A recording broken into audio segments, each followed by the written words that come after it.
So, Dinko again here. We're gonna be talking to a Congolese guy today. By the way, do you know there are two types of Congos? There are two types. We'll find out which one is what and what the difference is. So, before we get to our interview, I wanna ask you one favor. Please subscribe and let others know by sharing this video. My intention here is to bring people together and learn from each other. The more we talk, the more we understand each other, and that's my one and only intention, understanding each other. Okay, so help me spread the news. Let's get to the interview.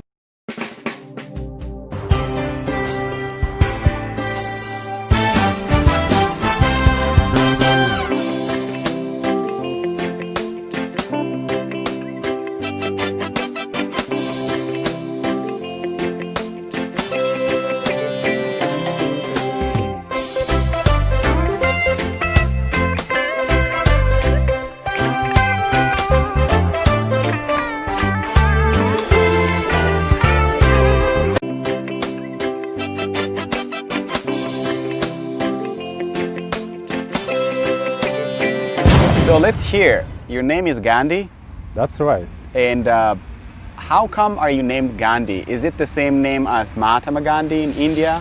No, it is not. To many people, Gandhi sounds like an Indian name, but the spelling is different. Yeah, pronunciation is pretty same, but my spelling is different. If you go in the dictionary or you search on Google, Gandhi with G-A-N-D-Y has different meaning with the Indian meaning. So mine means somebody who's good in sport. Oh, so there are so many Gandhis in your country, in Congo? Yes, many of them. So if they're good in sport, or so when you're given this name, did your father or mother, whoever gave you that name, they wanted you to be good in sport? No, I guess it's because my father was good in sport somehow and wanted his son to be also some good in sport, and I am. Okay, yeah, that's good. So when did you come to the US?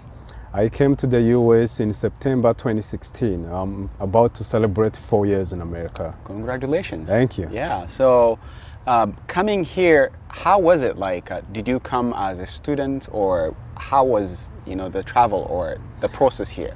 I came to the US as a refugee.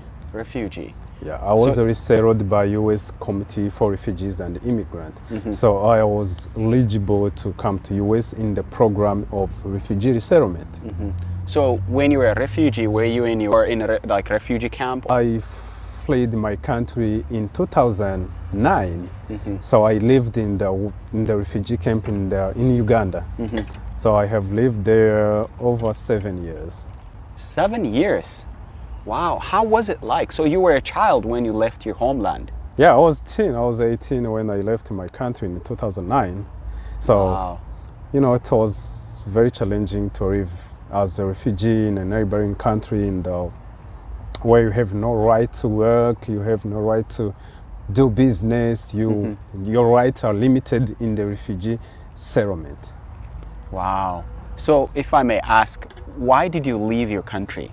Is it because of war, right? So many militia, army groups, rebellion, fighting for minerals, diamonds, gold.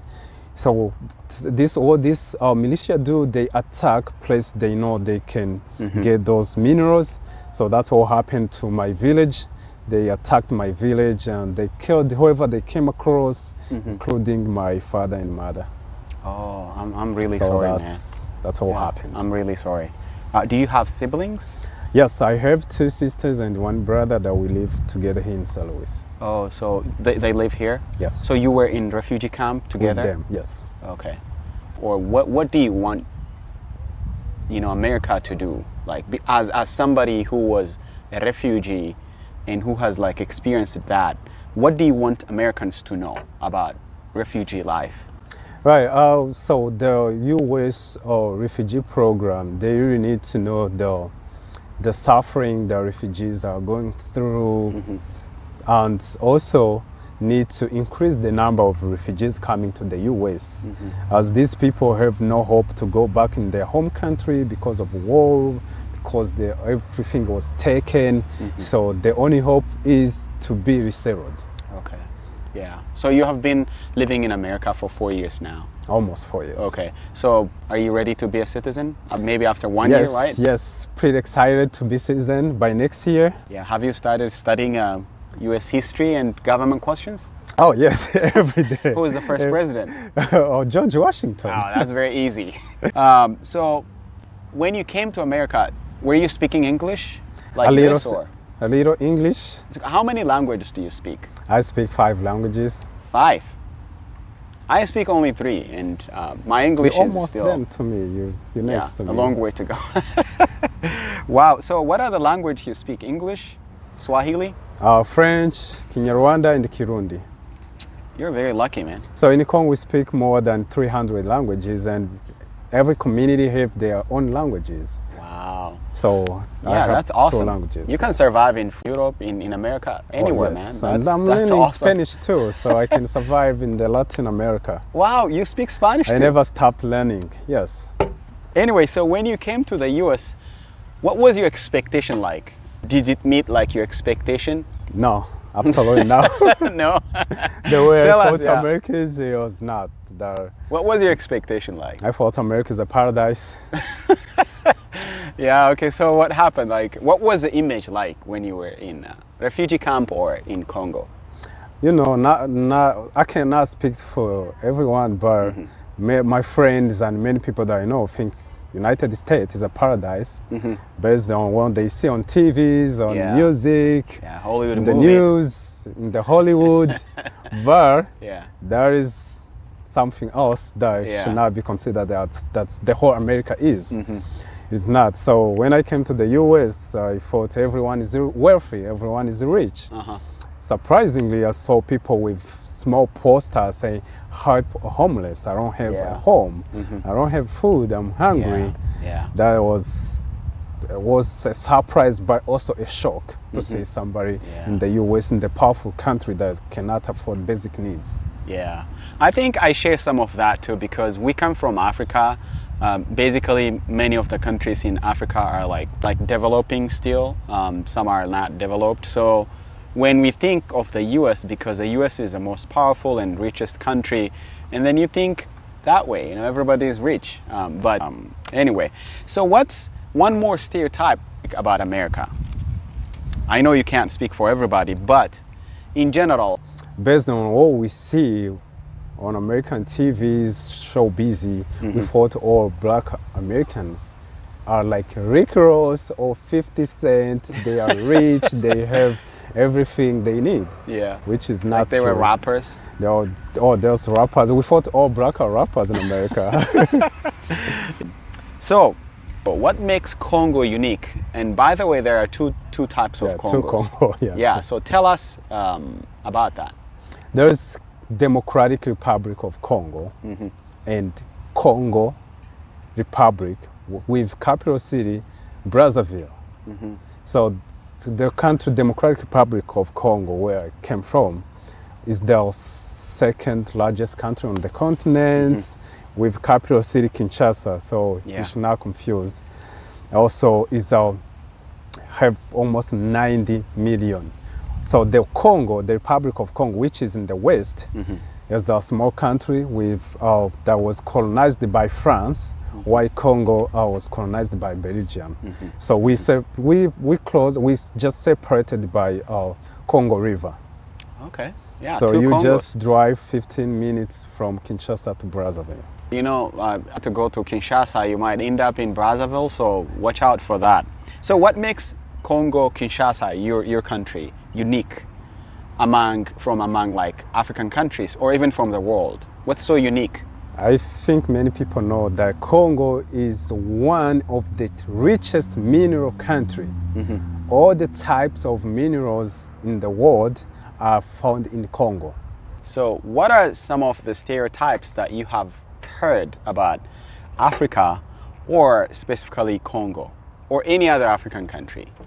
Well, many people think that because Congo has experienced a war, think maybe Congolese are fighters.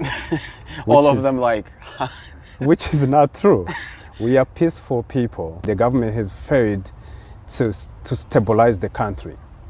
Have you experienced something like that, like personally, like somebody ask you? Yeah, many people. If Yeah, you were many like a people have militant asked me, or- "Oh, how do you live in a country like Congo where people fight, kill every day?" Say, yes, there is a war, but we are peaceful people. When war comes to our area, our village, we run away. Yeah. And that's how I end up in America because of the war. Yeah, that's pretty interesting. So people think when you say you're from Congo, they think you're a militant or some kind of a member of guerrilla group or something. Something like that, yes. Okay, that's pretty interesting. Let's talk about food. So what's a unique food that Congolese eat that other part of the world or other countries don't eat? Oh, sombe. Sombe. Sombe is a cassava leaf. There many people do not know, and it's a delicious food that I would say one day just taste and see how it tastes. Okay, it's so it's really a cassava. good. Cassava leaf. It's like so it's like leaf. Yes. Okay. Okay. So is there a type of food Congolese would not eat that Americans eat? Oh yes, like dog. I mean, like pork. Yeah. I So see. Congolese would not eat pork. Not all Congolese, but in my community, Majority maybe. my tribe do not eat pork. Okay. In America, what is one type of food you have liked, but you did not eat it before in Congo? American pizza. Oh, pizza. Dominos, yeah. Okay, Dominos. Yeah. That's cool. Okay, moving on. Let's talk about racial discrimination in America, which is a current, hot topic. Like it's a trending topic. So, have you ever experienced like racial discrimination in America? Yes, I have. One day, police stopped me and mistreated me. Say you over speedy, but I was not. Were you over speeding? No, I was not. Guess he confused me with somebody who was driving behind me. Oh, okay. Because I was on GPS and with also speed limit.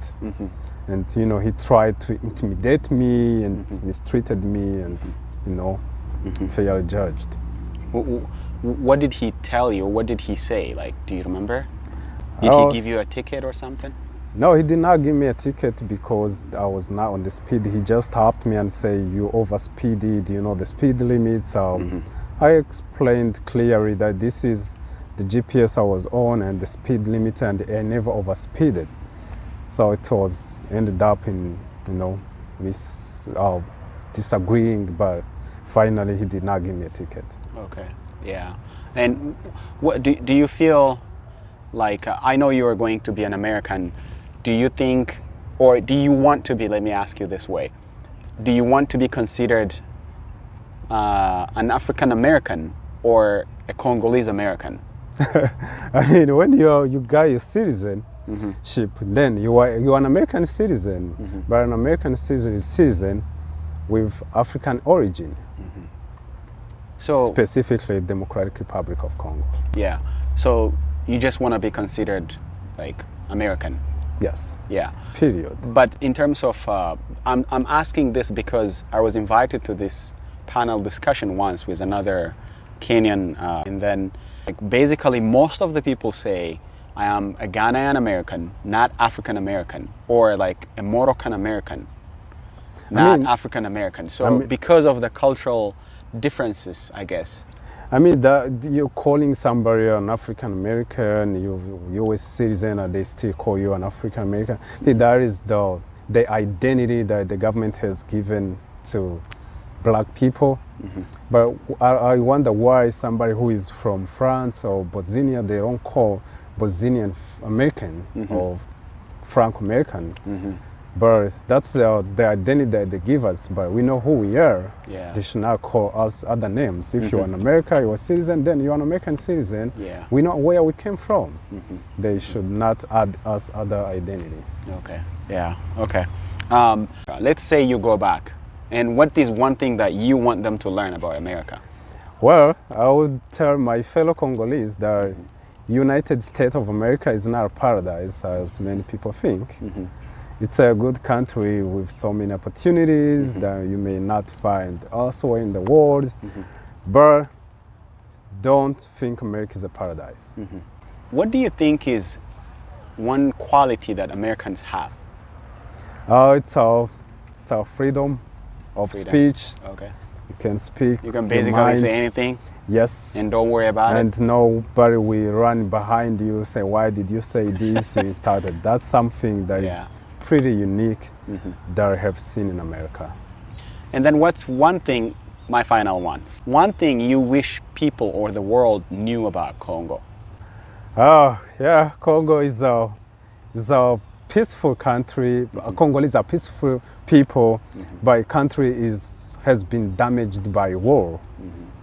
So we have so many things that you can enjoy when you visit Congo. We have volcanoes, gorilla. Oh, gorilla. Gorillas in the earth. If you want to go to Congo, come to the east and you will see the mountain gorillas. So the east only? Yeah, in the east only. Oh, okay. There is no like historical places or? They're in the west, but I haven't been in the west. Oh, okay. Okay. All right. Thank you so much, guys. You can say asante sana. That means thank you in Swahili. In other languages too. Yeah, or say murakoze in Kinyarwanda. Yeah, there you go. So, merci beaucoup. Exactly.